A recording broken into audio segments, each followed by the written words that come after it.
صدیوں پہلے کعبہ کے کچے در و دیوار پر کھڑے ہو کر خلیل اللہ نے جو پکارا تھا، اللہ نے اپنے خلیل سے وعدہ کیا تھا کہ یہ آواز ہر جگہ پہنچاؤں گا۔ عالمی ارواح میں روحوں نے لبیک کہا۔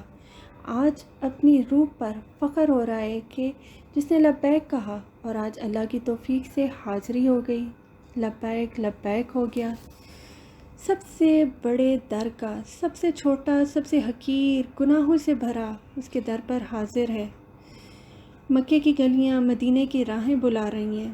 مکہ قریب آ رہا ہے۔ مکہ میں نبی کریم صلی اللہ علیہ وآلہ وسلم کی ولادت بسعادت، غار حرا میں قیام، جبرائیل کی آمد، حضرت خدیجہ رضی اللہ تعالیٰ عنہ کی تسلیاں، کفار مکہ کو دعوت اسلام، ساتھیوں کا ایمان لانا، مدینہ کی طرف ہجرت، سارے مناظر آنکھوں کے آگے آ رہے ہیں۔ مکہ کو چھوڑتے وقت نبی کریم صلی اللہ علیہ وآلہ وسلم کے الفاظ بھی یاد آ رہے ہیں: اے مکہ، اللہ کی قسم تو مجھے اللہ تعالیٰ کی سرزمین میں سب سے زیادہ پسند ہے، اور اللہ کو بھی اپنی سرزمین میں سب سے زیادہ محبوب ہے۔ اگر تیرے باسیوں اور باشندوں نے مجھے یہاں سے نہ نکالا ہوتا تو میں تجھے کبھی نہ چھوڑتا۔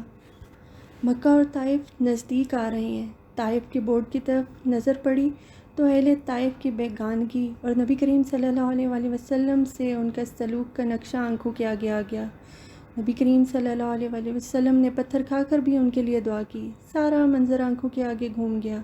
اوباش پیچھے لگے، پتھر مار رہی ہیں۔ نبی کریم صلی اللہ علیہ وآلہ وسلم کے جسم اطہر سے خون نکل رہا ہے، پاؤں مبارک تک جا رہا ہے، زخموں سے چور۔ نبی کریم صلی اللہ علیہ وآلہ وسلم انگور کے باغ پر آ کر آرام فرما رہے ہیں۔ فرشتہ آتا ہے اور کہتا ہے: حکم ہو تو سامنے والا پہاڑ ان کے اوپر الٹا دوں۔ نبی کریم صلی اللہ علیہ وآلہ وسلم تو رحمت للعالمین ہے، پتھر کھا کر بھی دعا دے رہے ہیں کہ اگر ان کو نصیب میں نہیں ایمان تو ان کی نسلیں ضرور ایمان لائیں گی۔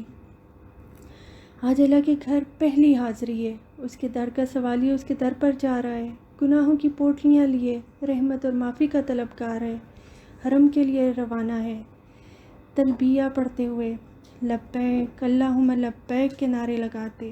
دل دھڑک رہا ہے، سانسیں تیز تیز چل رہی ہیں۔ آج حاضری ہے اللہ کے گھر، اللہ کے